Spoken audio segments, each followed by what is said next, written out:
I want to come on here today and post a video. There's my little new kittens, Rough and Tough, and they think they're really mean, but they hiss and blow, but they like to be pet and held, and I think they're going to make some nice little kittens.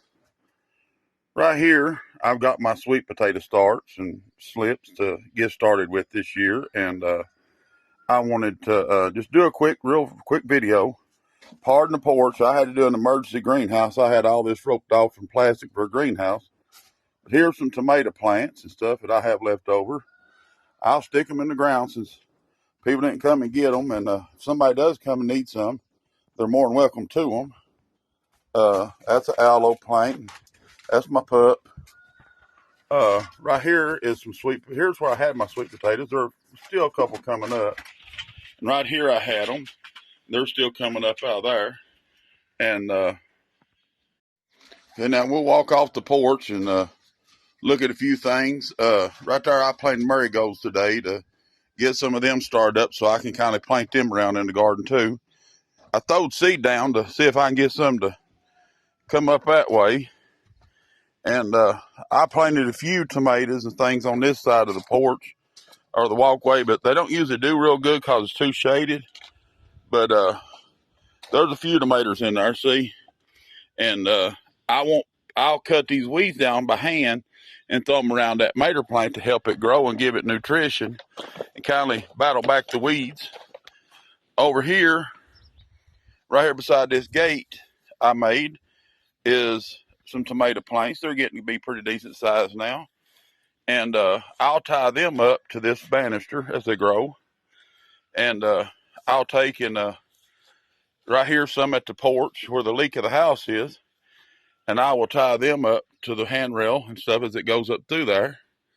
And I'll continue it on out through there. They go all the way to the end of the porch right there. And then right through here, I planted sweet peppers. And once again, you see, I don't do a lot of digging. I've got a little drill bit thing. I just make a hole and stick the plane in it. Right there's some hot peppers right here. This is my little hot pepper patch. And then I've got sweet peppers down here in my old patch that used to be the sweet potatoes. And they're out through there, and I'll do the same with them. Then over here in this little grass area, because I hate to mow, I drilled out and put them big banana pepper squash in there. Not banana pepper, banana squash. They're a big pink banana squash in here. And I'm going to let them take this whole area over. I've got sweet peppers right through here. This is my sweet potato patch from last year. And what I'm doing is I'm just moving my crops around. There's some tomatoes in here where I run out of sweet peppers. I went ahead and set more tomato plants. And what I normally do is I'll break down all these plants that's edible, I leave, but I'll put it around those plants and we'll use it as mulch. Here's my onions, and I'll leave these other plants to keep the ground covered so the sun don't bake the ground. Right here's my peas. This fence is almost 6 foot tall, and there's some of them 6 foot tall going down through here, and they're about ready to pick. There's several nice ones coming on, and it won't be long we'll be having peas. This is my potato bed. I done it with hay or straw, and my potatoes are in under the straw. They won't be nasty and dirty like they did in the ground, and it makes it a lot easier for me to dig them. Now, continuing on around, there's some marigolds. I like to keep marigolds and stuff in my garden to keep some of the pests down. I got garlic right here. There's a few little plants of garlic in there. Asparagus. See, the asparagus is going to seed. Those are turnips.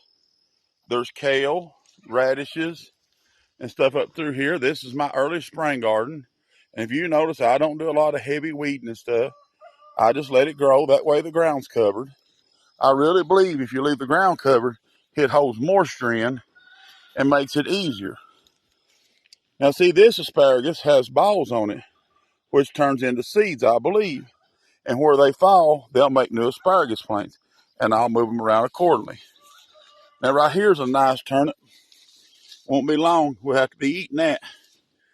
Okay, we'll come on over here to what I call the flower boxes, but it's really garden boxes. But here's some sweet peppers I put on the side of it to just keep them having to deal with the grass.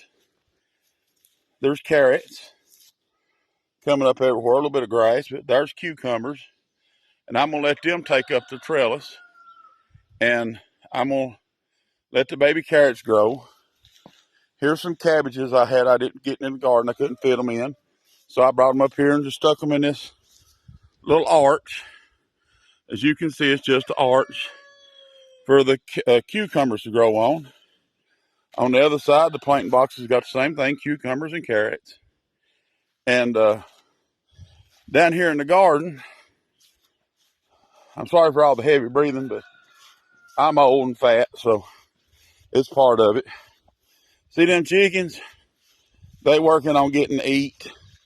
They spend too much time in my garden digging and scratching, so they'll probably be putting a pot here the next day or two. But right here, I've got a 100-foot row of rattlesnake beans started up. In the middle there is cabbages. And I put boxes down to keep the grass and stuff, at a bay a little bit and help hold the moisture around because cabbage need it. And then I put up this fence. It's 100-foot long, 6 foot high. Me and my son did. I'm glad he come and helped me because that was just a beast. But it'll grow my beans up through there, as you can see. There's 3 cabbages per little piece of cardboard out through there, and it's about 100-foot long. Then I come right up here against the fence, and I've got tomatoes on this one, and it runs out there about 100-foot long. And what I'll do is I'll go along and, like right here, see how this is getting a little tall? You take and just break that down and throw it around the bottom of that tomato plant, and it works as a mulch and kind of helps with the weeds. I'm sorry for the video, people. I'm trying to get this done and not make it look too bad, but there's the cabbages. They're coming along real nice. And see, there chickens had to dig up a tomato plant, but I'll replant it. That's why I'm saying they're working on a pot. They won't stay out of here, and the rest of my chickens are up. But I wanted to do a quick tour of the garden so everybody kind of see how it's starting out this year. And this little wheat patch. But like these milkweeds, I like them. They actually are the only plant that a monarch butterfly eats. And it is they're pollinators. And I like to leave things for the pollinators too. That's why I plant flowers and stuff through my garden.